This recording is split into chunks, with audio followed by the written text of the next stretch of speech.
ദൈവനാമത്തിന് മഹത്വം ഉണ്ടാകട്ടെ. ഒരു ദിവസം കൂടെ നിങ്ങളോടൊപ്പം ആയിരിക്കാൻ ഇടയായതിൽ ഞാൻ ദൈവത്തെ സ്തുതിക്കുന്നു.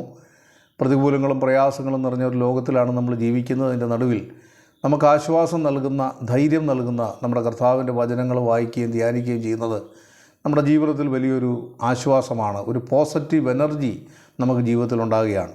സക്കറിയ പ്രവചനം 1-ാം അധ്യായത്തിൻ്റെ 12 മുതൽ 17 വരെയുള്ള വാക്യങ്ങളാണ് നമ്മളിന്ന് ചിന്തിക്കുന്നത്. ചുവന്ന കുതിരപ്പുറത്ത് വന്ന പുരുഷൻ, കൊഴുന്തുകളുടെ ഇടയിൽ നിൽക്കുന്ന പുരുഷൻ, അത് കർത്താവായ യേശു ക്രിസ്തുവാണ്.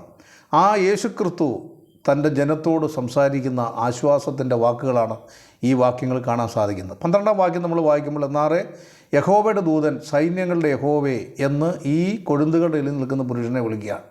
ഈ അധ്യായങ്ങൾ നിങ്ങൾ പഠിച്ചാൽ 2 ദൂതന്മാരുണ്ടെന്ന് കാണാൻ സാധിക്കും. ഈ സക്കറിയാവിനെ ഈ സന്ദേശം നൽകുന്ന 2 ദൂതന്മാരാണ്. ഒന്ന്, അത് 3-ാം വാക്യത്തിൽ വായിക്കുന്നുണ്ട്, എന്നോട് സംസാരിക്കുന്ന ദൂതൻ പുറത്തു നിന്ന് വന്നു, അവൻ എന്നെ എതിരേൽപ്പാൻ മറ്റൊരു ദൂതനും പുറത്തു വന്നു. 2 ദൂതന്മാരെ നമ്മൾ കാണുന്നുണ്ട്.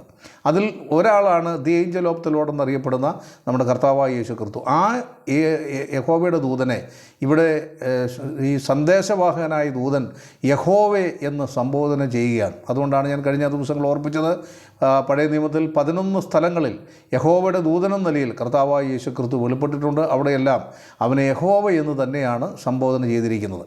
ഇവിടെ ഈ 12 മുതൽ 17 വരെയുള്ള വാക്യം നിങ്ങളുടെ സമയമെടുത്ത് വായിക്കുക.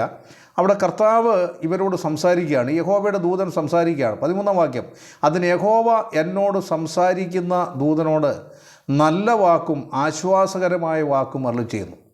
കൊഴുന്തുകളുടെ ഇടയിൽ നിൽക്കുന്ന ഈ റെഡ് ഹോഴ്സിൻ്റെ പുറത്ത് വന്ന സമാധാന പ്രഭുവായ നമ്മുടെ വീണ്ടെടുപ്പുകാരനായ കർത്താവ് അവൻ ആശ്വാസകരമായി നമ്മളോട് സംസാരിക്കുന്നു. ഇന്ന് രാവിലെ എൻ്റെ പ്രിയപ്പെട്ടവരെ, ആശ്വാസത്തിൻ്റെ ഒരു വാക്ക് പോലും കേൾക്കാൻ യാതൊരു മാർഗമില്ലാത്തൊരു ലോകത്താണ് നമ്മൾ ജീവിക്കുന്നത്. പത്രം വായിച്ചാൽ, ടി വിയിലെ ന്യൂസുകൾ കേട്ടാൽ, വാർത്തകൾ കേട്ടാൽ നമ്മുടെ ഹൃദയത്തെ കീറി മുറിപ്പിക്കുന്ന വാർത്തകളാണ് കേട്ടുകൊണ്ടിരിക്കുന്നത്. എന്തെല്ലാം ദുരന്തങ്ങളാണ് ഈ ലോകത്ത് സംഭവിക്കുന്നത്. ഇത്രയും അധാർമികമായി ലോകം അധപ്പതിച്ചു എന്ന് പറയുന്നത് എന്തൊരു സങ്കടകരമായ. കർത്താവായ യേശു ക്രിസ്തു മടങ്ങി വരാൻ പോവുകയാണ്. നോഹയുടെ കാലം പോലെ തന്നെ മനുഷ്യപുത്രൻ്റെ കാലവുമായി എന്ന് പറഞ്ഞു. ഈ ദുരന്തപൂർണമായ ജീവിതത്തിൻ്റെ നടുവിൽ കർത്താവ് നമുക്ക് ആശ്വസിപ്പിക്കുന്നവനാണ്, ധൈര്യപ്പെടുന്നവനാണ്. വേദപുസ്തകം വായിക്കുകയും ധ്യാനിക്കുകയും ചെയ്യുന്ന ഒരു ദൈവവൈതലിന് ആശ്വാസം ലഭിക്കുമെന്നുള്ളതാണ്. നിങ്ങൾ മറ്റെവിടെ പോയാലാണ് നിങ്ങൾക്ക് ആശ്വാസം ലഭിക്കുന്നത്? രാവിലെ മുതൽ വൈകുന്നേരം മുതൽ ടി വിയുടെ മുമ്പിൽ നിന്ന് സീരിയലും സിനിമയും കണ്ടാൽ നിങ്ങൾക്ക് 1 മിനിറ്റ് സമാധാനം ഉണ്ടാകുമോ? നിങ്ങളുടെ ജോലി മേഖലയിൽ നിങ്ങൾക്ക് സമാധാനം ഉണ്ടാകും? എന്നാൽ എല്ലാവരോടും ഞാൻ പറയുക, പ്രഭാതത്തിൽ നമ്മുടെ ജീവിതം ആരംഭിക്കുമ്പോൾ ഈ പുസ്തകം ഒന്നെടുത്ത് തുറന്ന് വായിച്ച് ദൈവവചനം കേട്ട് നമ്മുടെ ജീവിതം ആരംഭിച്ചാൽ എന്തൊരു സമാധാനമാണ്. അവൻ ആശ്വാസകരമായി സംസാരിക്കുന്നവനാണ്. രണ്ടാമത് അവൻ പറയുന്നൊരു വാക്ക് ശ്രദ്ധിക്കണം, ഞാൻ യെരൂശലേമിനും സിയോനും വേണ്ടി മഹാതീഷ്ണതയോടെ എരിയുന്നു. നമ്മളെക്കുറിച്ചുള്ള വലിയ കൺസേൺ ഉള്ളയാളാണ് നമ്മുടെ കർത്താവ്. നമുക്ക് വേണ്ടി അവൻ തൻ്റെ ജീവനെ വെച്ച് തന്നു എന്ന് മാത്രമല്ല, നമ്മളെന്ന് പറയുന്നത് ഇസ്രായേലിനെ കുറിച്ച് അവൻ പിന്നീട് നമ്മൾ വായിക്കുന്നുണ്ട്, അവൻ എൻ്റെ കണ്ണിലെ കൃഷ്ണമണിയാണ്, എൻ്റെ കണ്ണിലെ കൃഷ്ണമണി. നമ്മളെ അവൻ്റെ കണ്ണിലെ കൃഷ്ണമണിയുടെ സ്ഥാനത്ത് കണ്ട് ഏറ്റവും പ്രധാനപ്പെട്ട സ്ഥാനത്ത് കാണുന്ന ഒരു കർത്താവ്. ഒരു മനുഷ്യൻ്റെ വില കർത്താവ് നിശ്ചയിച്ചിരിക്കുന്നത് സർവ്വലോകത്തേക്കാൾ വിലയാണ്. അതുകൊണ്ടാണ് സർവ്വലോകത്തിൻ്റെയും സൃഷ്ടിതാവായവൻ മനുഷ്യൻ്റെ വീണ്ടെടുപ്പിന് വേണ്ടി ഭൂമിയിലേക്ക് ഇറങ്ങി വന്നത്. നിങ്ങളുടെ വില, നിങ്ങൾക്കൊരു പക്ഷേ ലോകത്തിൽ വിലയില്ലെന്ന് എല്ലാവരും പറയുമായിരിക്കും, എന്നാൽ കർത്താവ് പറയുന്നത് നിങ്ങൾ വളരെ വിലയുള്ളവനാണ്. മൂന്നാമത് നമ്മൾ 16-ാം വാക്യം വായിക്കുമ്പോൾ, യഹോവ ഇപ്രകാരം അരുളി ചെയ്യുന്നു, ഞാൻ കരുണയോടെ യെരൂശലേമിലേക്ക് തിരിഞ്ഞിരിക്കുന്നു. അവൻ നമ്മളോട് കരുണയോടെ ഇടപെടുന്നൊരു ദൈവമാണ്.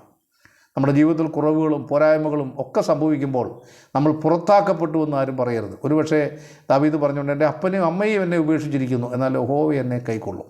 നിൻ്റെ അപ്പനും അമ്മയും നിന്നെ കൈവിട്ടാലും ഞാൻ നിന്നെ കൈവിടത്തില്ലെന്ന് പറഞ്ഞ കർത്താവാണ് നമ്മുടെ കർത്താവ്. നമ്മുടെ ജീവിതത്തിൻ്റെ കുറവുകളും പോരായ്മകളും എന്തൊക്കെ ആയിക്കോട്ടെ, കർത്താവിൻ്റെ അടുക്കൽ വന്ന് അതൊന്ന് പങ്കുവയ്ക്കാൻ, നമ്മുടെ പാപങ്ങൾ ഏറ്റുപറയാൻ തയ്യാറാണെങ്കിൽ, കർത്താവ് എനിക്ക് തെറ്റുകൾ സംഭവിച്ചു പോയി, എന്നെ കുറവുകൾ സംഭവിച്ചു പോയി, എന്നെ ശുദ്ധീകരിക്കണമെന്ന് പറഞ്ഞാൽ നമ്മളെ സമ്പൂർണ്ണമായും ശുദ്ധീകരിക്കുന്ന ഒരു ദൈവമാണ് നമ്മുടെ ദൈവം എന്ന് തിരിച്ചറിയാൻ ഈ നാടുകളിൽ നമുക്കിടയായാൽ നമ്മുടെ ജീവിതം അനുഗ്രഹിക്കപ്പെടും. മാത്രമല്ല, അവിടെ പറയുന്നത്, ഞാൻ എൻ്റെ ആലയം അതിൽ പണിയും.